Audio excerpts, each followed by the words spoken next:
Ines Perhoc in her 4th and final year of college table tennis. She lost in the quarterfinals to 2010 champion Livia Mazubushi of Lindenwood.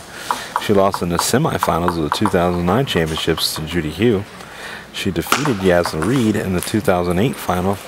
She lost to Reed in the 2007 final, so the teammates switched championships then in 07 and 08.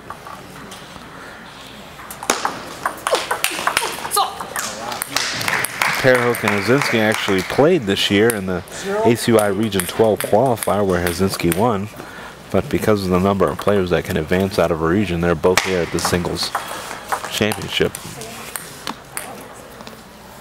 1, 2.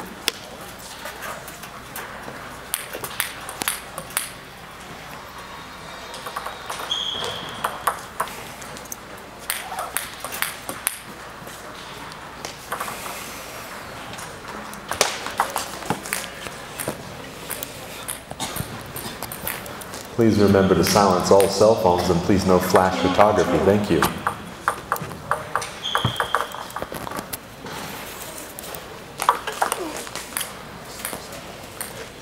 In the age of technology, we just can't get away from it.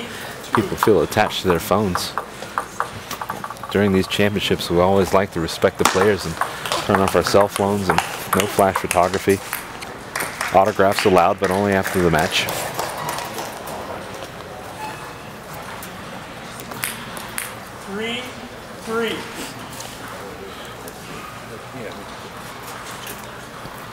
Got stuff for tomorrow.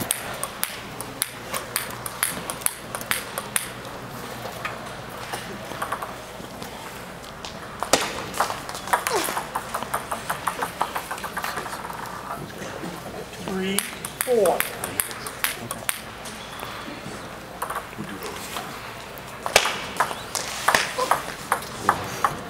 And Ines takes a very big cut at that mid-court ball. She whiffs. If there was anybody on the other side of the bleacher, they probably could have felt that.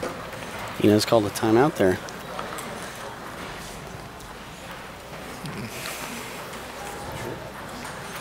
Now Ines is down 2-1 in this match, 3-5 in the 4th game.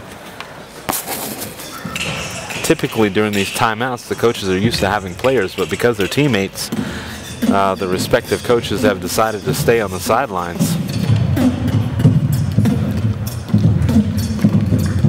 Timeout over. 5-3.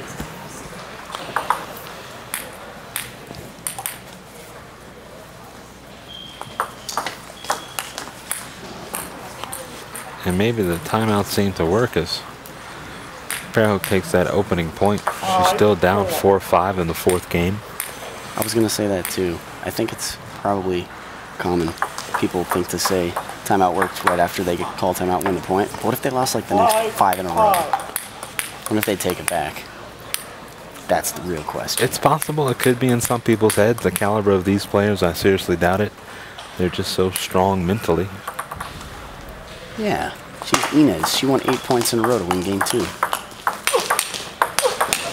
Ooh, some serious grunting. And once again, it shows that the timeout worked as she's put together a series of points, staying on the table, handling all that Hazinski is countering with.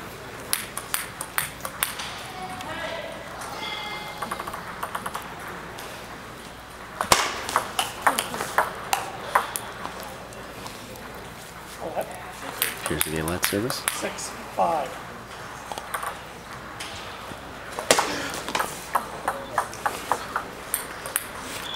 And that serve just falls short, hitting the top of the net. It's 6-all in this 4th game. Hazinski to serve. Perhoc actually is the only one who decides to go to the towel. It's very rare that we only see one player go to the towel when it's at 12 points all.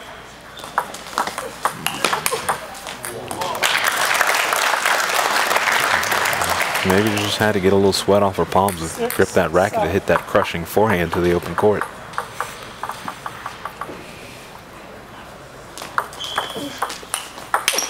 Ooh, a lot of spin. She goes for it again on a soft top ball, and I think there's just so much spin in that ball, she would have had to close her racket a little bit more to keep that ball in play, but good play by Hazinski.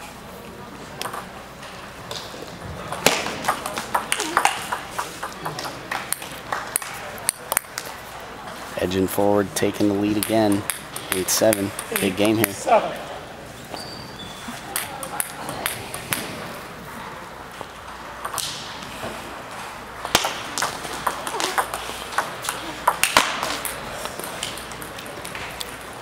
Now, as they're winning 1 point for another, just jostling for the lead. 7-9.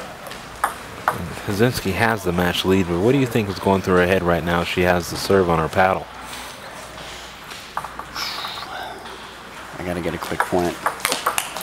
Ooh, sort of the opposite. A little high serve. And folks out there who's watching, it's always risky when you're trying to get a quick point because you're putting everything and all your effort pretty much into 1 or 2 shots.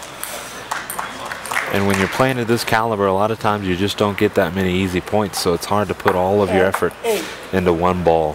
Gotta think steps ahead like chess. You gotta be thinking, what can I do to earn myself a good shot? Start to this level is just, really setting up the great service game. Never really want to give away too many free points on the serve. Anything long to these top players is capable of being looped, and that's why they have to control it short into the center of the table. And there she goes. And Ines does exactly that. She puts a short side topspin serve into the center. Hazinski takes it long, and this match is tied up at 2 games all.